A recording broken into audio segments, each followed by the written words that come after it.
तो चलिए अब मैं आपको मिलवाता हूँ प्रोटोशेपर मशीन्स के MD mister Durgesh Tiwari ji. Hello sir. Yes, how are you?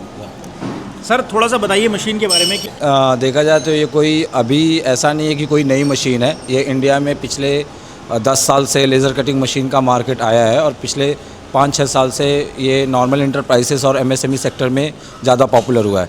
हम लोग क्यों इस चीज़ को रिकॉर्ड कर रहे हैं? क्योंकि जनरली एमएसएमईज़ में इंटरप्राइज लेवल में जो भी कंपनीज़ हैं वो आनन फानन में या किसी के रेफरेंस में वो उस तरह की मशीनरीज ले लेती हैं जिसमें आपका ऑपरेटिंग कॉस्ट और जो आउटपुट कॉस्ट है उसमें कोई डिफरेंशिएट नहीं हो पाता। और मशीन आप 2 लाख 4 लाख के चक्कर में आप ऐसी मशीन ले लेते हैं कि वो सब स्टैंडर्ड्स होते हैं और सब स्टैंडर्ड मशीन होने के कारण आप अगर सर्कल काट रहे हैं तो वो कहीं ना कहीं कंपनसेशन वैल्यू आपको बार बार डालना पड़ेगा, आपकी एक्यूरेसी में दिक्कत आएगी। तो आप जब भी पहले ऑनर हो आप किसी भी ज़िले में, क्योंकि ये machine basic entry level machine है और we also have sold till 20 kilowatt machine in India, but basic entry machine आप अगर किसी ज़िले या अर्बन सिटीज़ से हैं तो आप एक चीज़ ज़रूर देखिए कि आपने जो मशीन डालना है उसमें 2-4 लाख रुपए आप सरप्लस डाल के आप मशीन लीजिए, क्योंकि आपकी शुरुआत का जो पूंजी है वो स्टक हो सकता है अगर आप 2-4 लाख के चक्कर में आप कोई बहुत सब स्टैंडर्ड टाइप की मशीन्स लेंगे। तो इसमें ऐसा है कि आपका जो रनिंग कॉस्ट है अप्रॉक्सीमेटली 270 रुपये पर घंटे के हिसाब से जाएगा और आपका जो आउटपुट कॉस्ट है वो 800 से लेके 1200-1400 के आसपास जाएगा। तो इसके लिए हम लोग ने इसको लाया और ये क्या है कि गैंट्री इसका एल्यूमिनियम कास्ट जनरेशन 6 का है तो बहुत लाइट वेट है। तो जो भी है मैकेनिकल लॉसेस जो हैं बहुत कम होते हैं और ड्यू टू मैकेनिकल लॉस कम होने के कारण जो इलेक्ट्रिसिटी कंजप्शंस है मोटर पे वो कम पड़ता है। तो इसके कारण क्या होता है कि जो आपका रनिंग कॉस्ट चार्ट है उसमें काफ़ी फ़र्क पड़ता है। अब अगर आप कंपेयर करेंगे बहुत सारे और मैन्युफैक्चर तो इसमें 100 से 150 रुपये के आसपास पर घंटे का डेविएशंस आएगा। जी ठीक है, थैंक यू सर। आपने इतनी सारी डिटेल जो है हमें इस मशीन के बारे में बताई। एक चीज़ सर मैं ये पूछना चाहूँगा, इसके अंदर जो है एक तो आफ्टर सेल सर्विस की प्रॉब्लम आती है। बहुत सारी लेज़र्स मशीन के जो ओनर्स रहते हैं वो परेशान रहते हैं कि अब हमने यार ली मशीन लेकिन हमें आफ्टर सेल सर्विस नहीं मिल रही है। तो उसके लिए सर ये फोटोशेपर में जो है आपको नॉर्थ इंडिया में जो है आपका ऑफिस कहाँ पे रहेगा सर? हमारा इंद्रपुरम में ऑफिस है और हमारा मुंबई में ऑफिस है, पुणे में वेयर हाउस है, पुणे में ऑफिस भी है। हमारे साउथ की अलग टीम है, साउथ में कोयम्बतूर में है, चेन्नई में है, we also have offices in Bengaluru. And मैं आपको एक बात बताऊं, अगर आप सेल्स एंड सर्विसेज की बात करोगे तो each and everything defines and oriented bye team.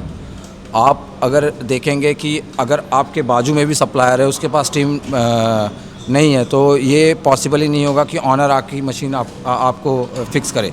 एक चीज़ ये भी शिकायत है कि जो भी मशीन परचेस करते हैं जो ऑनर्स हैं उनका हमेशा रहता है कि मशीन नहीं चल पा रही है, मशीन का ये प्रॉब्लम है। हमेशा से आप ये चीज़ ज़रूर देखिए, जब भी कोई सेल्स पर्सन आपको आके साधारण भाषा में कोई चीज़ समझाए, टेक्निकल सुपीरियरिटी इन्फीरियरिटी दिखाए, तो आप अपने डिसीजन को प्रूव करने के लिए आप सेल्स पर्सन पे आप कभी ये सोचते हैं कि नहीं ये गलत बोल रहा है या ये उस हिसाब से चीज़ें। Somewhere else you have to trust on serious kind of nature जो भी है सेल्स पर्सन का, क्योंकि उसको इंडस्ट्री का पता होता है कि इंडस्ट्री किस जनरेशन में जा रही है, किस जनरेशन में शिफ्ट हो रही है।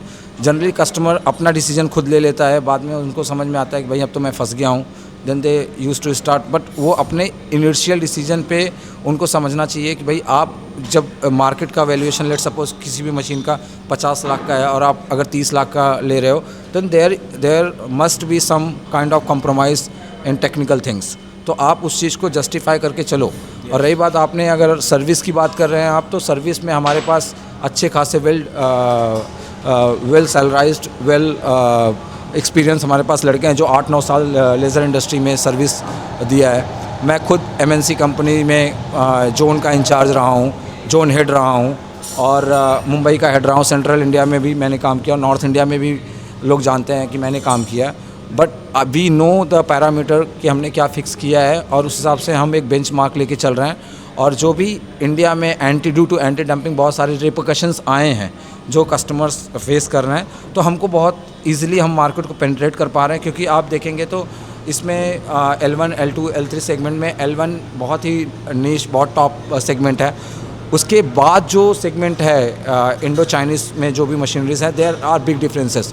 तो वो डिफरेंसेस को हम लोग कवर कर रहे हैं और कस्टमर्स हमको लाइक भी कर रहे हैं। Right now we have sold machine in Goyal power and SG heavy electrical. हमने SG हैवी में 20 किलोवाट की मशीन दिया है मुंबई में। गोयल पावर में हमने 6 किलोवाट का मशीन दिया है। हमने पैनल बेंडर भी दिया है।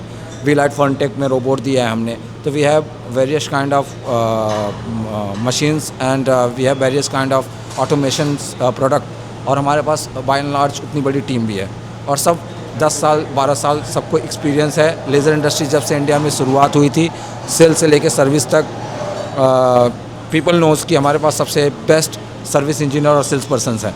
एक सवाल मेरा आपसे ये है कि जैसे टियर 1 जो सिटीज़ होती हैं वहाँ पर तो है टेक्नोलॉजी इजीली अवेलेबल हो जाती है। टियर 2, टियर 3 सिटीज़ होती हैं जो टाउनशिप एरिया है, वहाँ पर जो है इस मशीन का क्या इम्पैक्ट हो सकता है, इसके बारे में थोड़ा बताइए सर। वेल, जो आप बात कर रहे हैं इसमें बात सही है कि सिटी लाइक दिल्ली NCR हो गया, आपका चेन्नई हो गया, पुणे हो गया, एब्सोल्युटली पुणे बहुत बड़ा मार्केट है। पुणे हो गया, मुंबई हो गया, इसमें लड़के भी रहते हैं और सर्विस इंजीनियर रहते हैं। मैं इसीलिए कह रहा हूँ कि आप कभी भी, ये मशीन ऐसी है कि आप हर ज़िले में 1 या 2 मशीन का यूटिलिटी है। वो क्यों है? क्योंकि अगर आप ज़िले में स्तर पे जाएंगे तो जो डिस्ट्रिक्ट इंचार्ज लेवल है, गवर्नमेंट संस्थाएं हैं, उसमें आप नेम कटिंग और जो 3D नेमिंग होती है वो सब इसी मशीन से होती है। तो आप लोकल स्तर पे भी बहुत सारे फैब्रिकेटर्स हैं जो इस चीज़ें बनाते हैं, लेकिन वो क्या करते हैं कि नियर अबाउट सराउंडिंग सिटी से, बड़े शहरों से वो लेके आते हैं। ऐसा हमने अभी भी देखा है कि जैसे आप छोटी छोटी एरिया में, आप यूपी में, हरियाणा में या मध्य प्रदेश के भी हमने 1-2 ज़िलों में, जबलपुर के आउटस्कर्ट्स में हमने दिया है, फिर पूर्वांचल के बहुत सारे ज़िलों में दिया है, सतारा, सांगली, कोल्हापुर का एरिया है, वेस्ट इंडिया में हमने दिया। तो वहाँ पे क्या होता है कि लड़कों को सर्विस में प्रॉब्लम होता है तो लड़कों को समय लगता है कि वहाँ पे जाने में, और मोड ऑफ ट्रांसपोर्टेशन हर शहरों में एयरपोर्ट की सुविधाएं नहीं होती हैं, तो उसमें बाई ट्रेन और by car they use to go there, but it takes time. लेकिन मैं बात सब उसी पे आ जाती है कि मशीन आप कैसा परचेस कर रहे हो। अगर आप मशीन ठीक ठाक परचेस कर रहे हो, जनरली आप गांव देहात में ले रहे हैं मशीन, तो आप ज़रूर कोशिश कीजिए मशीन थोड़ा सा ठीक ठाक लीजिए, क्योंकि सर्विस में बार बार प्रॉब्लम आएगा तो ये आसान नहीं है कि लड़का आपके पास तुरंत पहुंचेगा। Just like unlike cities like NCR and Mumbai and Pune. Okay, ठीक है। बाकी मशीन का जो इंटरफेस है वो भी हमने यहाँ पे चेक करके देखा था, तो ये जो है यूज़र फ्रेंडली है, ऑटोकैड बेस्ड है, तो ऑपरेट करने में भी मुझे लगता है ज़्यादा टाइम तो लगता नहीं है, 2 से 3 दिन में जो है ये इजीली सीख जाता है। हाँ, मैक्सिमम 1 हफ्ता अगर क्यूरियोसिटी है ऑपरेटर को। और अभी हमने सैमसंग का डिस्प्ले हमने दिया है और इसमें हमने खुद अपना सॉफ्टवेयर डेवलप किया है। हमारा SKR का सॉफ्टवेयर भी है। सो मशीन जो भी हैं आपको 2G एंड अब आपको मिलेगा। और यहाँ पे आप 2.5 × 6.5 मीटर में भी जो लार्ज, अगर आप साइज बेड में मिल साइज बेड में भी हमारे पास है।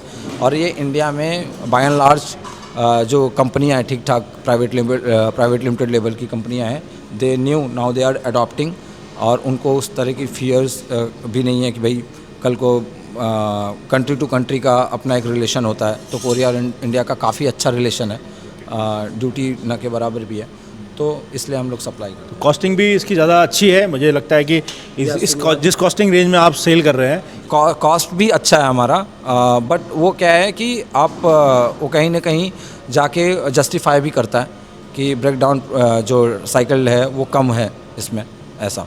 जी, ठीक है। थैंक यू सर, बहुत अच्छा लगा सर आपको टाइम देने के लिए, थैंक यू।